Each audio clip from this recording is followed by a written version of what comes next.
नमस्कार बच्चों। बेटा हम कर रहे थे कि डिफरेंट मेथड्स कर रहे थे क्वाड्रेटिक इक्वेशन को सोल्व करने थे। पहला हमने किया था बाय फैक्टराइजेशन, दूसरा हमने किया था बाय कंप्लीटिंग द स्क्वायर और तीसरा मेथड हमारे पास बाय यूजिंग क्वाड्रेटिक फार्मूला। तो क्वाड्रेटिक फार्मूला बेटा कल हमने ड्राइव भी किया था, पेपर में नहीं आता वैसे डेरिवेशन, लेकिन आप लोगों को पता होना चाहिए एक्स इक्वल टू क्या minus B plus minus root B square minus 4ac upon क्या 2a, और X equal to minus B plus minus root D. ये कल भी मैंने आपको बताया था कि आप बी स्क्वायर माइनस 4ac की जगह पे क्या यूज़ करो, डी करो, वेयर डी इक्वल टू क्या आपके पास बी स्क्वायर माइनस 4ac। और डी को हम क्या बोलते हैं, डिस्क्रिमिनेंट भी बोलते हैं। डी को हम क्या बोलते हैं, डिस्क्रिमिनेंट भी बोलते हैं। बेटा एक बहुत इंपॉर्टेंट इसमें और टॉपिक है हमारे पास, nature of roots. Nature of roots आपको देखो, नेचर ऑफ रूट्स की बात करें तो हमारे पास तीन तरह के रूट होते हैं। एक डिस्टिंक्ट होते हैं, एक क्या होते हैं बराबर होते हैं, और एक क्या होते हैं इमेजिनरी होते हैं जिनको हम नॉट रियल बोलते हैं। तो roots of the quadratic equation depend upon D. किसके ऊपर डिपेंड करते हैं, डी के ऊपर। इसका मतलब जब भी नेचर ऑफ रूट्स की बात करेगा तो आपका पहला काम होगा डी निकालना। पहला काम क्या होगा, डी निकालना। और डी की वैल्यू आपको पता है, डी की वैल्यू मेरे पास क्या थी, बी स्क्वायर माइनस 4ac। इसका मतलब अगर उसने पूछा कि बेटा नेचर ऑफ रूट्स बताओ, नेचर ऑफ रूट्स बताओ, तो आपने क्या करना है, पहला काम क्या करना, आप लोगों ने डी की वैल्यू निकालनी है। डी का फार्मूला क्या है हमारे पास, B square minus 4ac। Roots are real. जब आप डी की वैल्यू निकालोगे, अगर वो पॉजिटिव आती है और जीरो से पॉजिटिव वैल्यू आएगी तभी जीरो से बड़ी होगी। Roots are real and distinct if D greater than zero. अगर डी की आप डी निकालोगे, अगर डी आपका पॉजिटिव आएगा तो आप लिखोगे roots are real and distinct. दो रियल हैं और अलग अलग हैं, डिस्टिंक्ट का मतलब अलग अलग। अगर आपका डी इक्वल टू जीरो आता है, डी किसके बराबर आता है, जीरो के, तो आप लिखोगे roots are real and equal. Roots are real and equal. Roots real and equal होंगे तो इसका मतलब जो आपकी गिवन क्वाड्रेटिक इक्वेशन होगी वो परफेक्ट स्क्वायर होगी। क्या होगी वो, परफेक्ट स्क्वायर होगी। और roots are not real, roots are not real if D क्या होगा आपका, जीरो से छोटा होगा। यानी कि अगर आपने कैलकुलेट किया और डी की वैल्यू क्या आ गई, नेगेटिव आ गई, तो उसके आगे हम क्वेश्चन को सॉल्व नहीं करेंगे, हम करेंगे रूट्स आर नॉट रियल। वहीं पर क्वेश्चन को क्या करेंगे, हम बंद कर देंगे। और कभी कभी एग्जाम में बेटा वो देखो, अब रियल हमारे दो चीज़ों पे हो रहे हैं, जब डी जीरो से बड़ा है, और रियल कब हो रहे हैं, जब डी किसके बराबर है, जीरो के। इसका मतलब कई बार एग्जाम में सिर्फ बोलता है रियल, क्या बोलता है, रियल, रूट्स आर रियल, ना वो इक्वल बोलेगा ना वो डिस्टिंक्ट बोलेगा। इसका मतलब वहाँ पर आपकी कंडीशन हो जाएगी greater than equal to zero, क्योंकि जब ग्रेटर देन जीरो होता है तो भी रूट रियल होते हैं, और जब डी जीरो के बराबर होता है तो भी रूट क्या होते हैं, रियल होते हैं। 4.3 में question number 2, find the roots of the quadratic given equation. ये इन्हीं क्वाड्रेटिक इक्वेशन का बाय अप्लाइंग क्वाड्रेटिक फार्मूला। आपको क्या अप्लाई करना है, क्वाड्रेटिक फार्मूला अप्लाई करके इनको क्या करना है, सिंप्लीफाई करना है। पहले हमने ऊपर किया था कंप्लीटिंग स्क्वायर, अब सेम चार पार्ट आपने कैसे सोल्व करने हैं, bye applying quadratic formula. Quadratic formula का क्या करना है, यूज़ करना है। तो मैं थर्ड पार्ट ले लेता हूँ अब।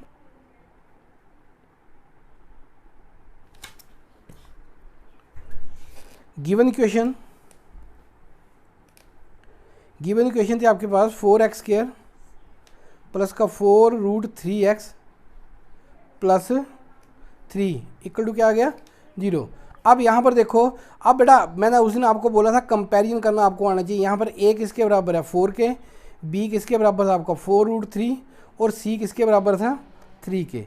विद साइन उठाने आप लोगों ने।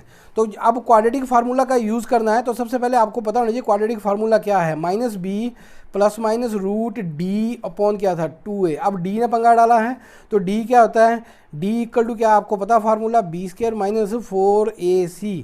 अब बी की जगह पे क्या आएगा, 4 रूट 3 इसका होल स्क्वायर माइनस 4 का 4 आ गया। ए की वैल्यू कितनी है, 4 है, और सी की वैल्यू कितनी है, 3 है।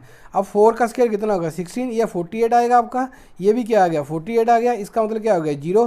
तो डी किसके बराबर है, जीरो के। इसका मतलब इसके रूट्स क्या कर रहे हैं, एग्जिस्ट कर रहे हैं। रूट्स क्या कर रहे हैं, इसके एग्जिस्ट कर रहे हैं। और कौन से, जब डी जीरो के बराबर होता है तो रूट्स रियल होते हैं और क्या होते हैं, इक्वल होते हैं। पर यहाँ उसने पूछा नहीं, इसलिए मैं बात भी नहीं करूँगा। वी नो दैट, अब उसने बोला सॉल्व करो, we know that. X equal to क्या आएगा आपके पास, फार्मूला लिखो, minus B plus minus root D लिखेंगे, अपॉन क्या आएगा 2a equal to minus B, minus का माइनस आ गया।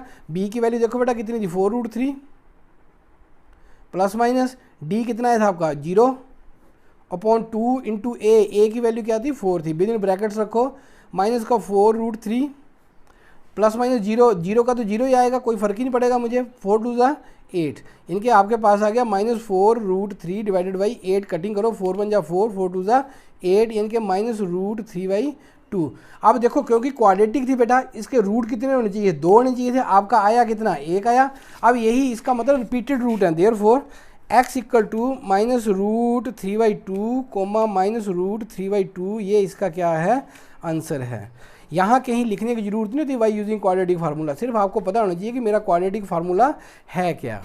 ठीक है जी, एक पार्ट और ले लेते हैं। अब मैं फोर्थ पार्ट ही ले रहा हूँ इसका बेटा, पहले भी हमने किया, यही किया था।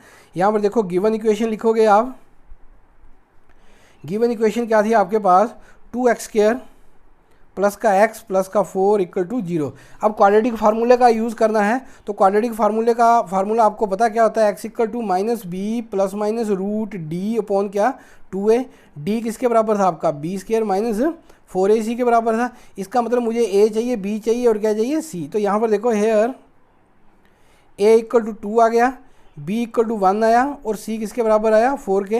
अकॉर्डिंग टू क्वेश्चन, सॉरी यहाँ पर क्या आ जाएगा, देयरफॉर d इक्वल टू क्या, d निकालो, b² माइनस 4ac, b की वैल्यू कितनी बेटा 1 थी, 1 का स्क्वायर माइनस 4, a कितना था आपका 2 था और c कितना था आपका 4 था। इसको सोल्व करो, 1 माइनस 4 4 जा 16 16 32, कितना आ गया -31।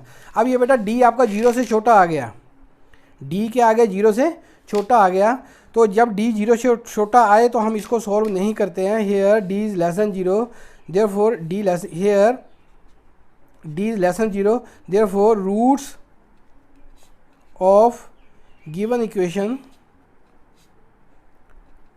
does not exist। रूट्स क्या करते हैं इसके, एग्जिस्ट नहीं करते हैं। अब मुझे लग रहा है आप लोग कहीं भूल गए होंगे, मैंने बोला था क्वाड्रेटिक की जनरल फॉर्म क्या होती है, ये होती है ax² plus bx plus c equal to किसके बराबर होता है, 0 के।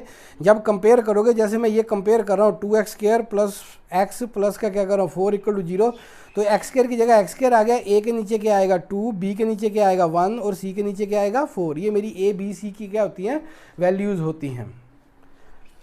क्वेश्चन नंबर 3 को देखो बेटा, 2 पार्ट है, यहाँ पर एलसीएम लोगे आप, क्या आएगा x² माइनस 1 क्रॉस कर दो, उसके बाद अगर मिडिल टर्म स्प्लिट होती है, मिडिल टर्म को स्प्लिट कर लो, अगर स्प्लिट नहीं होगी फिर क्या करो आप लोग, इसको क्वाड्रेटिक फार्मूले से क्या कर लो, सॉल्व कर लो। मैं सेकंड पार्ट करने जा रहा हूँ, इंपॉर्टेंट है ये, एग्जाम में ये काफ़ी बार आता है। तो क्वेश्चन नंबर 3 का सेकंड पार्ट,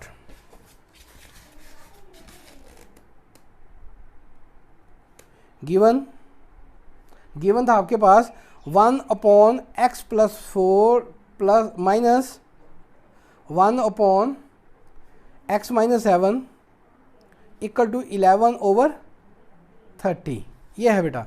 अब बेटा देखो वही बात है कि अगर ऐसा 1/2 प्लस 1/4 हो, अगर मैं बोलूँ इसको सोल्व करो, तो आप जल्दी से सभी क्या करेंगे, एलसीएम लेंगे और उसको सिंप्लीफाई कर लेंगे।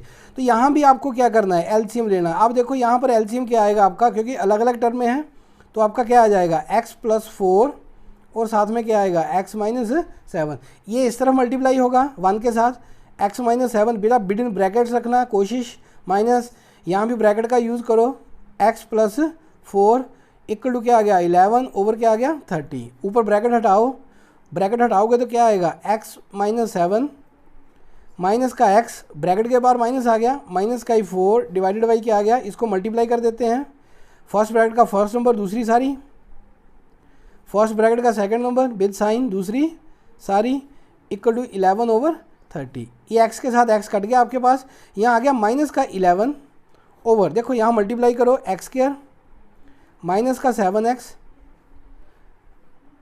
माइनस का 7x प्लस का 4x माइनस के 28 इक्वल टू क्या आ गया आपके पास 11 ओवर क्या आ गया 30। अब ये देखो 11 कट जाएंगे, लेकिन यहाँ ध्यान रखना बेटा माइनस बच गया है, यही गलती होती है इस क्वेश्चन में, इसलिए एग्जाम में बहुत बार आता है। इसको -1 अपॉन ये क्या आएगा आपके पास x² माइनस का 3x माइनस का 28 इक्वल टू 1/30, क्रॉस मल्टीप्लाई कर दो, तो माइनस का 30 इक्वल टू x² माइनस का 3x माइनस का 28। ठीक है बेटा, अब एक तरफ इकट्ठे कर लो, x² माइनस का 3x माइनस का 28, ये इस तरफ जाए प्लस का 30 हो गया, इक्वल टू क्या आ गया 0, इनके आपके पास आ गया x² माइनस 3x प्लस का 2 इक्वल टू 0। अब बेटा आपको देखो, अगर मिडिल टर्म को स्प्लिट कर पाते हो तो क्वाड्रेटिक फार्मूला लगाने की जरूरत नहीं है, ठीक है। तो आई थिंक यहाँ पर मिडिल टर्म आपकी स्प्लिट हो रही है, मल्टीप्लाई करके क्या आना चाहिए, प्लस का 2, इसका और इसका मल्टीप्लाई करते हैं, ऐड करके क्या आना चाहिए आपका माइनस का 3, ये पहला फैक्टर हो गया, ये सेकंड हो गया, 2 एकम 2, यहाँ 2 आएगा, यहाँ 1 आएगा, दोनों के साथ किसका साइन आएगा, माइनस का। तो आपके पास आ गया एक्स स्क्वायर माइनस का 2x माइनस का x प्लस का 2 इक्वल टू 0। यहाँ से x कॉमन आ गया, x माइनस 2, यहाँ से माइनस 1 कॉमन आ गया, x माइनस 2 इक्वल टू 0। आपके पास आ गया x minus 1 x minus 2 equal to 0। इसको सिंप्लीफाई करो बेटा, जब सिंप्लीफाई करोगे तो क्या करोगे, बीच में लाइन लगा लो, x माइनस 1 इक्वल टू 0 और यहाँ x minus 2 equal to 0, x equal to क्या आ गया 1 और यहाँ से x इक्वल टू क्या आ गया आपका 2 आ गया। देयरफॉर लास्ट में कंक्लूड इकट्ठा करके लिख दो, x इक्वल टू 1, 2, ये क्या आ गया, इसके आंसर आ गए, क्योंकि क्वाड्रेटिक बनी थी, रिड्यूस हुई थी, इसलिए ये इसके सोल्यूशन कितने आने थे, 2 ही आने थे। और को देखो, the sum of the reciprocal of Rahman age 3 year ago and 5 year now is 1/3। The sum of the reciprocal, बेटा उल्टा करना है किसकी, उनकी एज का, पर कब की एज का, 3 ईयर एगो 3 साल पहले की, रहमान की उम्र 3 साल पहले की, एंड 5 ईयर फ्रॉम नाउ, और 5 साल बाद की। बेटा कोई लड़का रहमान है, उसकी उम्र 3 साल पहले की और 5 साल बाद की, अगर उसका रेसिप्रोकल करते हैं तो आंसर कितना आता है, 1/3। तो आपको यही बताना है कि उसकी प्रेजेंट एज क्या होगी। अब यहाँ पर प्रॉब्लम क्या है कि मुझे प्रेजेंट एज पता नहीं है। ये क्वेश्चन नंबर था आपका 4, लेट प्रेजेंट एज,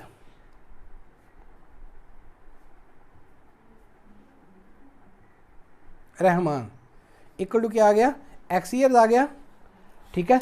अब देखो, अगर लिखना चाहो लिख लो, अकॉर्डिंग टू क्वेश्चन मैं सीधा ही करता हूँ अक्सर, अकॉर्डिंग टू क्वेश्चन 3 साल पहले, रेसिप्रोकल का मतलब उल्टा, 3 साल पहले रहमान की उम्र क्या होगी, x माइनस 3 होगी, इसके नीचे 1 लगाया तो इसका उल्टा क्या हो जाएगा, 1/x माइनस 3, सम का मतलब प्लस। अब 5 साल बाद रहमान की उम्र अभी कितनी, x है, 5 साल बाद क्या होगी, x प्लस 5, इसका reciprocal 1/x plus 5 equal to किसके बराबर आएगा, दे रखा उसने 1/3। तो बेटा थोड़ा सा मैं सिंप्लीफाई कर देता हूँ, क्या देखो सिंप्लीफाई करोगे तो क्या आएगा, एलसीएम लेना पड़ेगा, एलसीएम कितना आएगा यहाँ पर, x माइनस 3 और साथ में क्या आएगा, x प्लस 5, x प्लस 5 इधर जाएगा। मैंने बोला बेटा ब्रैकेट्स में लिखना है, कोशिश यही करनी कि within brackets equal to 1/3। इसको सिंप्लीफाई करो, ऊपर ब्रैकेट को हटाओ, x प्लस 5 प्लस का x माइनस का 3, नीचे फर्स्ट ब्रैकेट का फर्स्ट नंबर, दूसरी सारी minus 3 x plus 5 equal to 1/3, ये जुड़ जाएंगे, 2x प्लस का क्या आ गया 2 घट गए, ये नीचे सिंप्लीफाई करो क्या आएगा आपके पास, x square plus 5x minus का 3x माइनस का 15 इक्वल टू 1/3। क्रॉस करो बेटा इसको, जब क्रॉस करोगे तो क्या आएगा 3 इंटू 2x प्लस 2, चलो पहले सिंप्लीफाई कर लो इसको, 2x प्लस 2 अपॉन क्या आएगा x स्क्वायर प्लस का 2x माइनस का 15 इक्वल टू 1/3। अब इसको क्रॉस कर दो, 3 2x plus 2 equal to 1 x square plus का 2x माइनस का 15, इसको मल्टीप्लाई करो, 6x प्लस का क्या आ गया 6 equal to X square plus का 2x माइनस का 15, इस तरफ ट्रांसपोज कर लो, एक्स स्क्वायर प्लस का 2x माइनस का 15 माइनस का 6x माइनस का 6x इक्वल टू 0। अब इसको सोल्व करो तो क्या आएगा आपके पास, एक्स स्क्वायर, ठीक है, माइनस का 4x माइनस के 21 इक्वल टू क्या आ गया 0, ठीक है। अब इसको आगे आप लोग खुद करोगे बेटा, क्वाड्रेटिक फार्मूला से स्प्लिट कर लो, एक वैल्यू आपकी नेगेटिव आएगी, एक क्या आएगी पॉजिटिव आएगी, एक नेगेटिव आएगी एक क्या आएगी पॉजिटिव आएगी।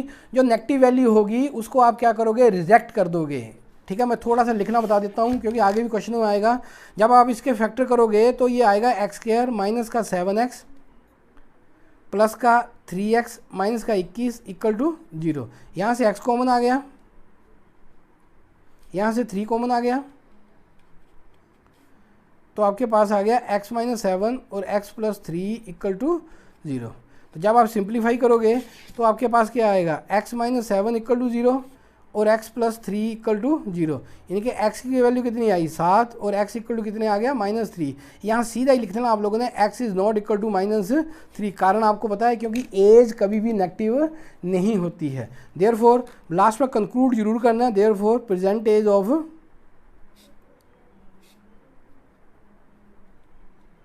Rahman equal to 7 years. ठीक है, तो आज के लिए बेटा इतना ही, बाकी हम कल करेंगे। धन्यवाद।